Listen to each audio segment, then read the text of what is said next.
My glasses!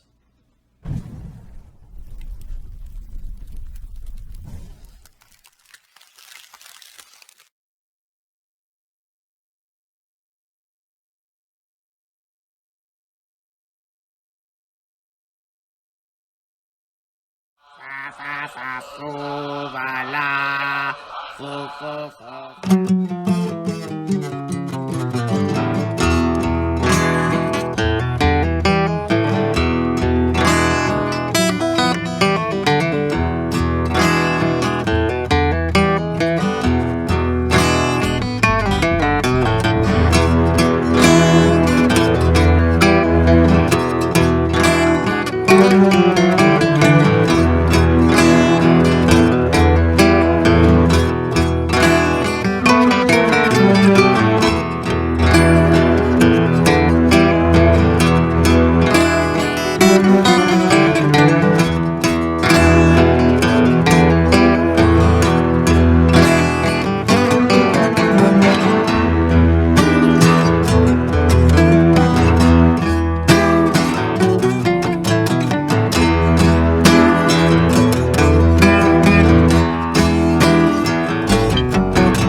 Greetings, moviegoers.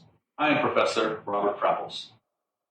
On behalf of Paul Hansen, I welcome you to his next exhibit, Lost Sacred Disciplines. The film you are about to see is divided into 3 parts. The first 2 parts are unrelated to the main story. The cohesive thread is through the title only. Lost Sacred Disciplines became Hansen's muse, the words pulling him in some different directions. If anything, you can view it on a whole like one of his paintings, which I think raise more questions than answers. In the words of the artist himself, all fine art casts a light for those who search, illuminating pieces of the path one stone at a time. So without further ado, I introduce Lost Sacred Disciplines, Part 1, Spirit Invictus, Unconquered Spirit. Lives of great men all remind us we can make our lives sublime, and departing leave behind us footprints on the sands of time. Only those who will risk going too far can possibly find out how far one can go. I too am not a bit tamed. I too am untranslatable. I sound my barbaric yawp over the roofs of the world.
Lost Sacred Disciplines, Part 2, Old Souls. In the souls of the people the grapes of wrath are filled and growing heavy for the vintage. The boundaries which divide life from death are at the best shadowy and vague. Who shall say where the one ends and where the other begins?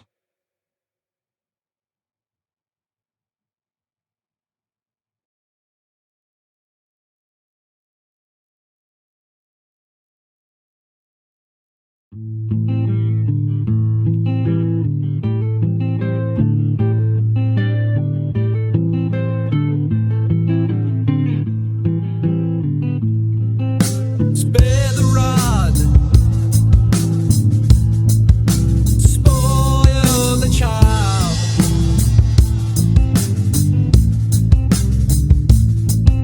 My eyes are fixed on the horizon for miles.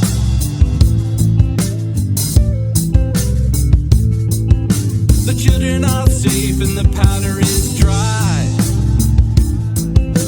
Tell me, my friend, is this a good day to die?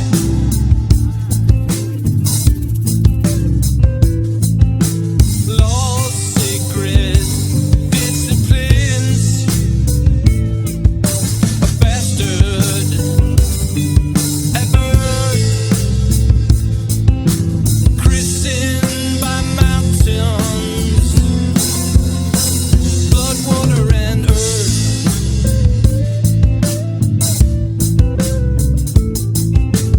Night shrouds the woods, a man with no face.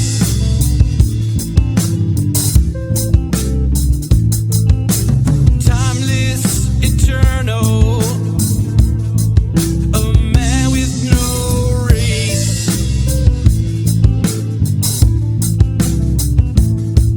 Not exactly a man nor a spirit, a deity that feeds on all that fear it.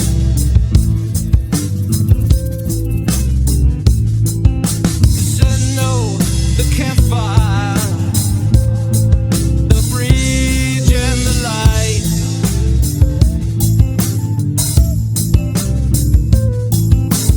Keep my hand steady, the prey in my sight.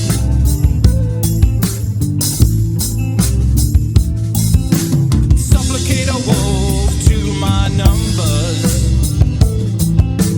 Pass by my circle while the grizzly slumbers.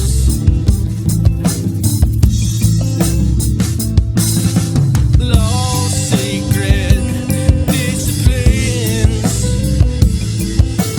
hardship and mirth, christened by stardust, blood, water, and earth.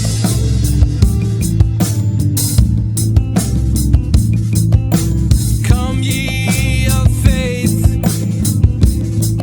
and drink from the well.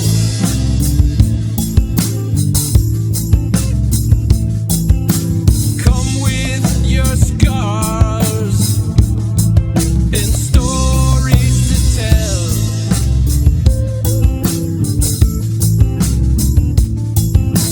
Let the dirge rattle, the dead bury their dead.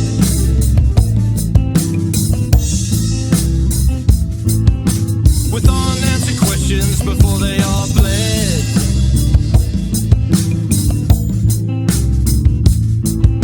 Lost sacred disciplines, measured in worth, slip through your fingers, blood, water, and earth.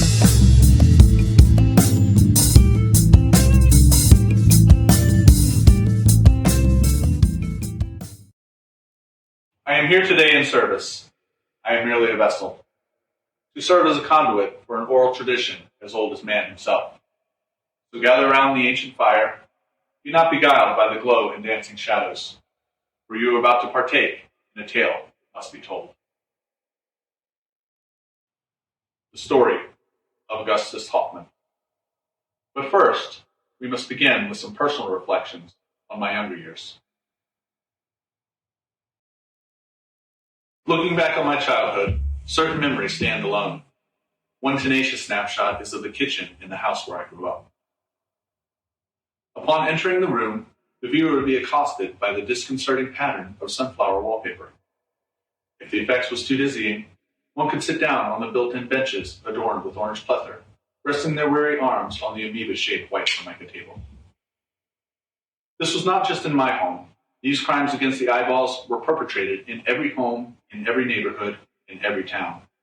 My kitchen a microcosm to a much bigger picture. The purpose of this show is not only to share the story of Augustus Hoffman, but to illustrate just how the effects of the psychedelic drug LSD influenced and crossed over from the 1960s subculture into 1970s mainstream America, seeping into and permeating mass media. We will unravel this mystery and answer the following questions.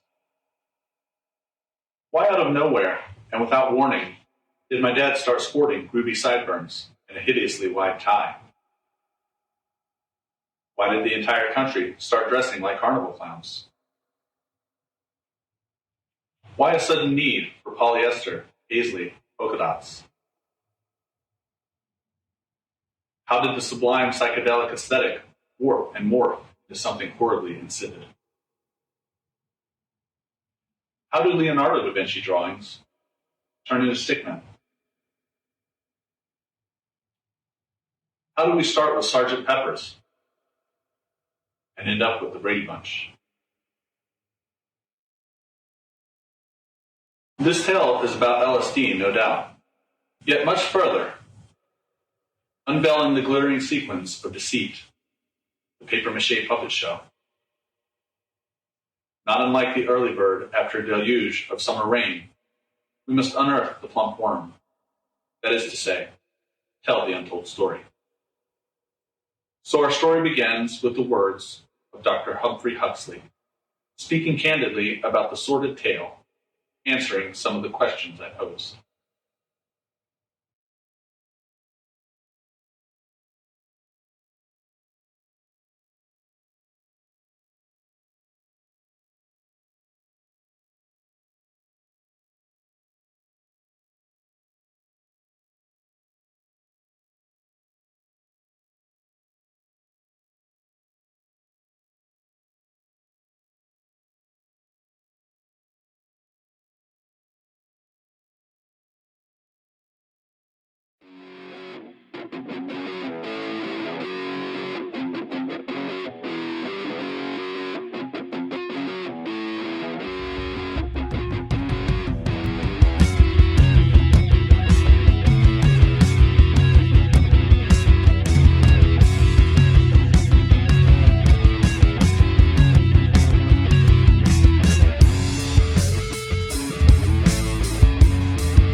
I'm going to explain to you and shed some light on the phenomenon I refer to as the psychotronic syndrome.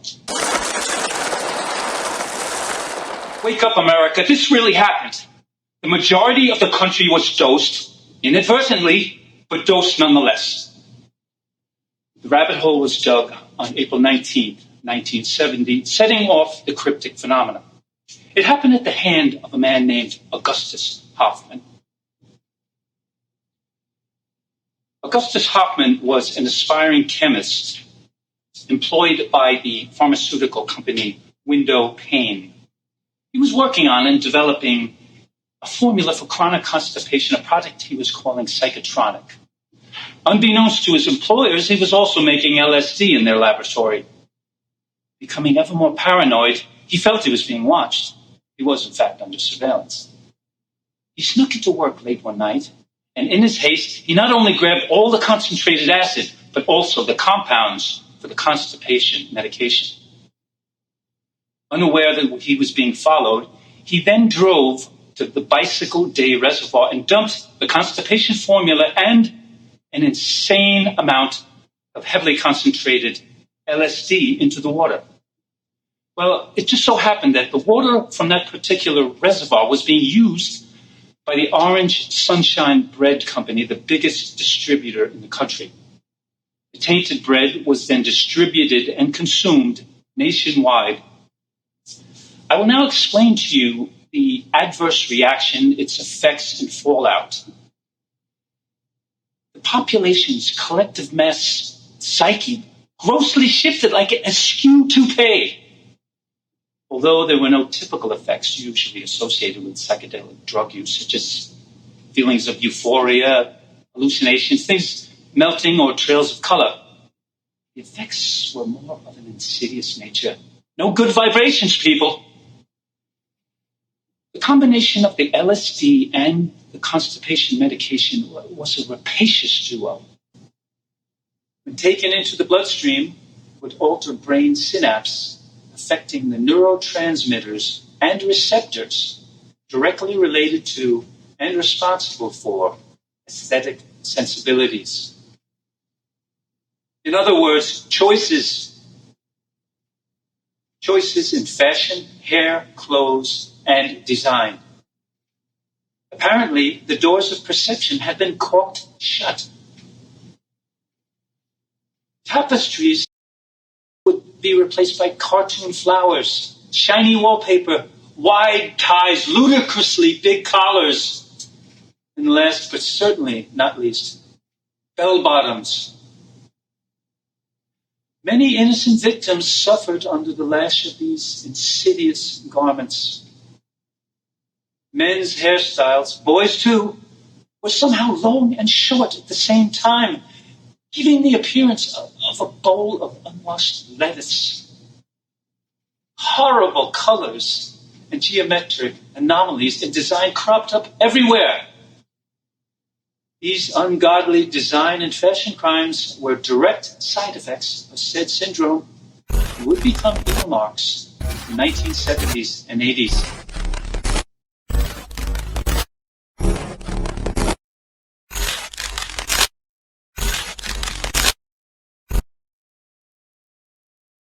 Why are you looming over my shoulder staring at me? This is Hanson's attempt to be clever, to illustrate your inner self.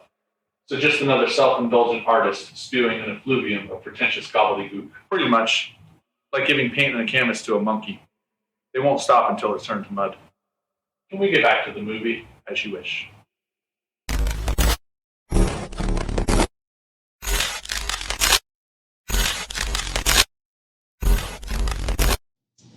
The authorities found trace evidence in the lab where Hoffman worked. They detained him for a full 2 months before he confessed to what he did. The reservoir was drained and months had passed, but the damage was done. Myself and Special Agent Aldous Barrett were called into Ground Zero. We headed up the project we called Lost Sacred Disciplines, a name taken from the title of a book written by metaphysical teacher Dr. Stephen Spry on how to reverse negative energy.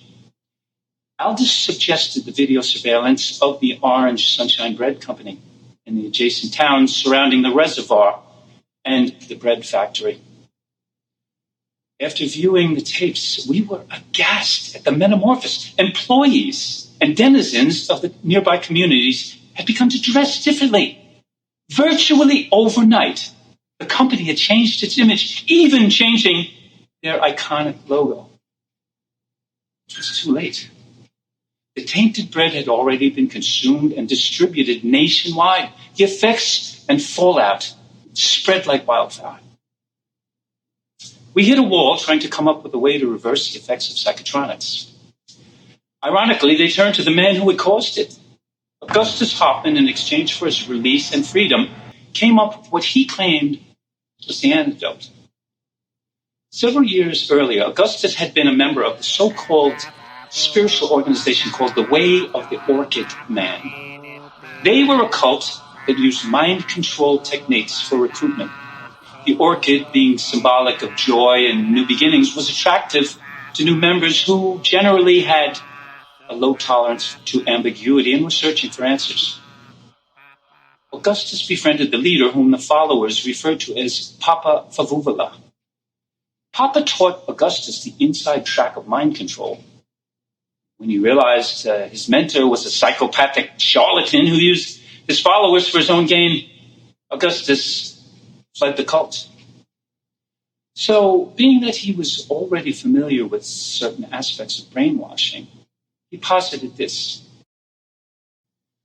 To reverse the effects, we will deprogram the masses by using subliminal images during popular TV shows.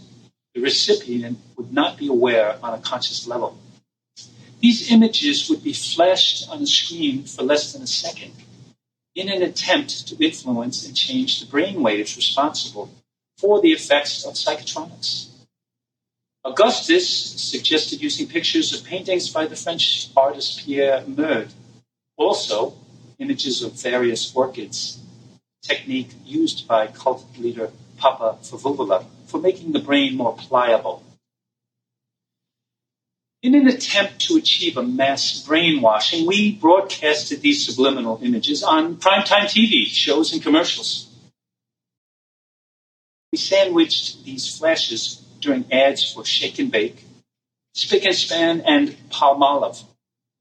Your soaking in it, Madge, took on a whole new meaning for us, spoken in a kind of reference, as a kind of mantra or a verbal talisman. Shortly thereafter, to reach a broader audience, we moved on to the Sonny and Cher Comedy Hour, and finally, the Donnie and Marie Show. Augustus insisted that the program, or more aptly, the deprogramming, was working. On condition of his release, he continued on the project with Aldous, myself, and the agency. Over the years, he continuously insisted that our project, Lost Sacred Disciplines, was indeed working. All parties involved were becoming very skeptical. By the early 1980s, we switched to different shows, most notably The Knight Rider. We found that David Hasselhoff's appearance was most hypnotic.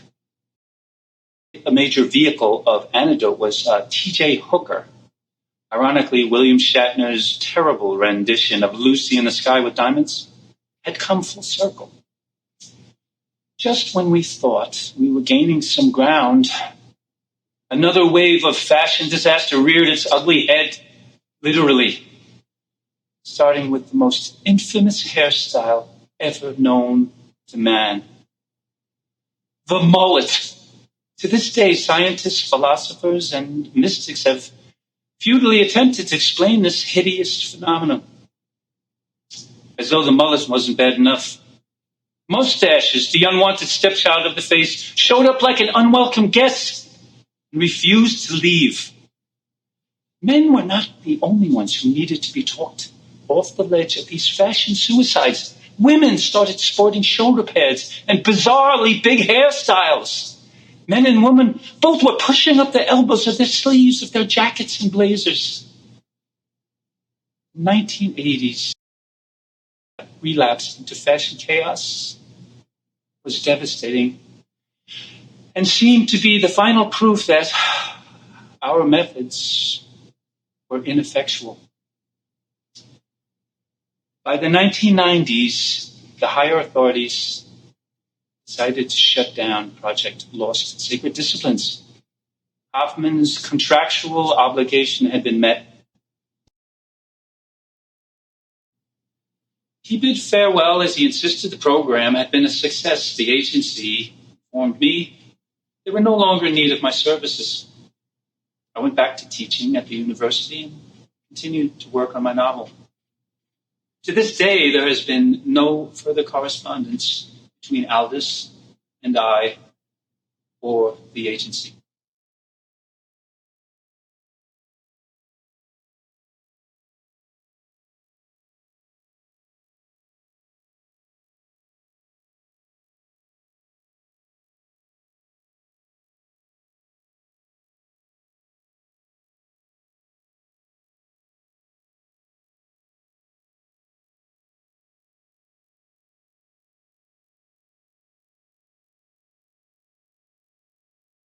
So in the end, even after the circus tent caved in on Lost Sacred Disciplines, there was still a web of lies that would be brought into the light. 1 year after Augustus parted ways, an agent responsible for logging case files for the project inadvertently uncovered a disturbing truth in Hoffman's so-called antidote. Apparently, he had been misleading us for years. Unbeknownst to the agency, in 1974, Augustus purchased his first franchise restaurant that he renamed Happy Trails Fried Chicken.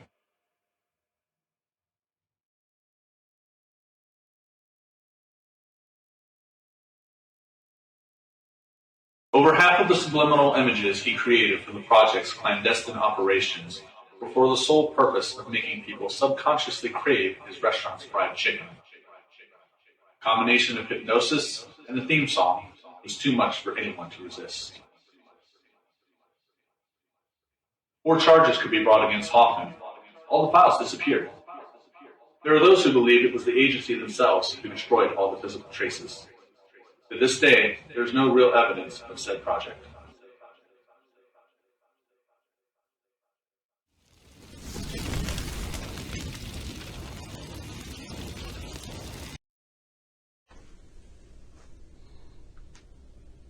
Happy trails, Happy trails, fried chicken.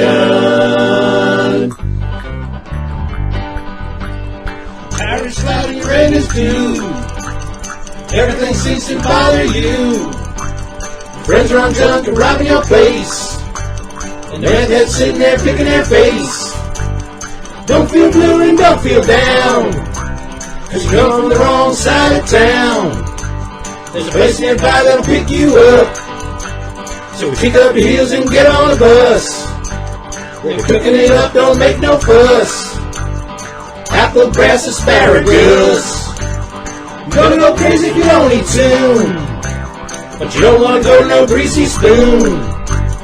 Go to the place 'cause your hunger's kicking. Go to the place where the neon's flicking. go to Happy Trails. Happy Trails, fried chicken. When your hunger's kicking and the neon's flicking, come down to Happy Trails Fried Chicken. Try new applegrass asparagus.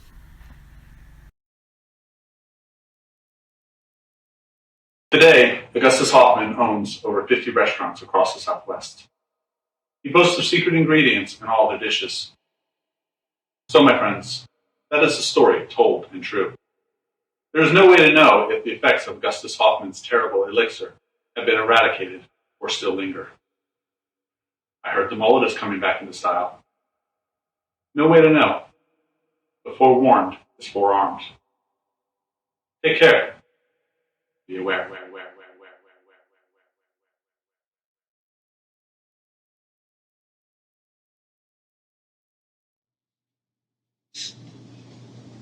Well, my little lovers, How do you like being stuck inside a Hanson's art movie? Hard lovers indeed. Hanson suffers. He suffers greatly from an existential quandary. He spent years working on this show. I mean, obsessing, the relentless obsession.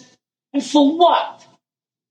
Just to watch the people enthusiastically bum rushing the ShopRite platters he provides for his shows? Not at all. Yeah, an exhibit. I mean, to come and go like a puff of smoke. A couple hours in the afternoon, boom, it's gone. Did he make people think? Did he get them to feel something? Did he pull them into an adjacent alternate reality? I heard people say to him, I'd like to have a look inside of your brain. That's funny. He was laughing. He was amused by that.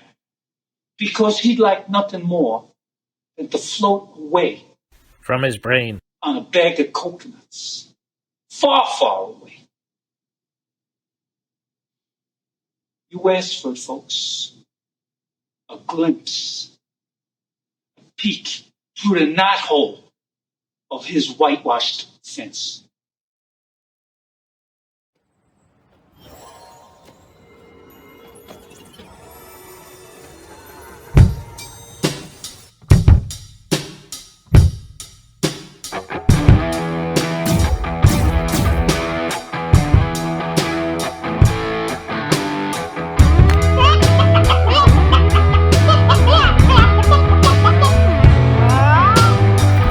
You say you'll soothe me. How about you move me? You say it's groovy. Hanson's own art movie. Self-centered, an artist. His brain, the artist. Succumb to elation for all his creations.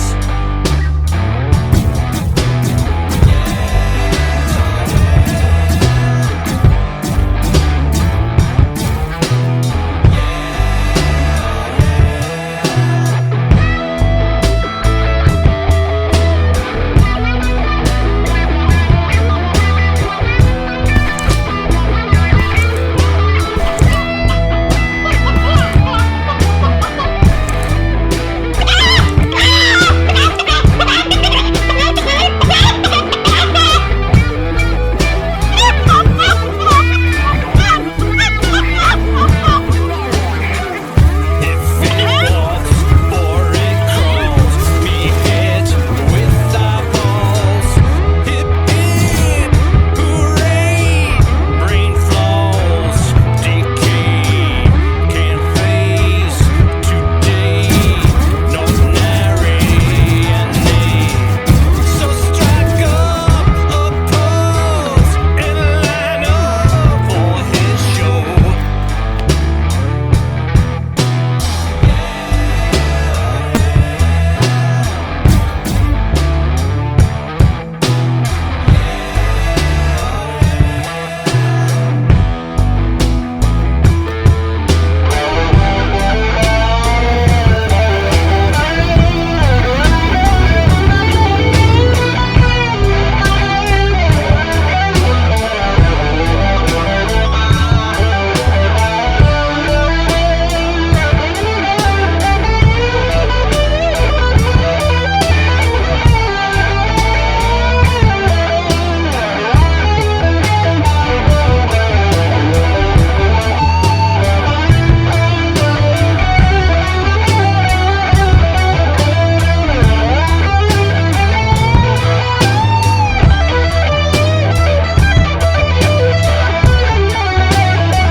This is Hanson the Tether.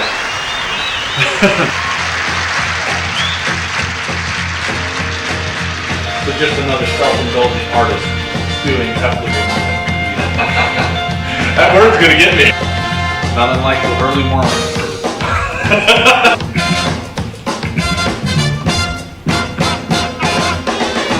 Wake up, America.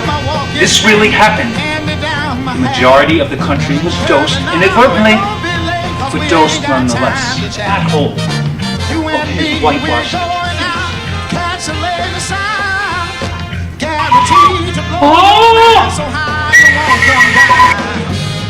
Hey, y'all, prepare yourself for the rubber band. Man, you never heard a sound like the rubber band. Man, you're bound to lose control when the rubber band starts to jam. Ooh-wee! Boy, he's out of sight. And everything he does seems to come out right. Once I went to hear him play at a club outside of town. I was so surprised, I was hypnotized. Sound this cat put down. When I saw this short black guy, there's a band between his toes. They laughed so hard, cause the band got down when it finally reached his nose. They all played themselves like a rubber band, man. You never heard a sound like a rubber band. Oh, you're bound to lose control. Rubber band rubber on his toes, and then he wiggled it up rubber on his nose. You're in his due, and everything seems to bother you. Your friends are all drunk and robbing your place, and the meth heads sitting there picking their face. Don't feel blue and don't feel down, just come from the wrong side of town. This place nearby that'll pick you up. So kick up your heels and get on the bus. They're kicking it up, don't make no fuss. Apple, grass, asparagus. You're gonna go crazy if you don't eat soon. But you don't wanna go no greasy spoon. Go to the place where your hunger's kicking. Go to the place where the neon's flicking. Go to Happy Trail. Happy trails. Happy trails, fried chicken. Excellent, man. We gotta get the yeehaw.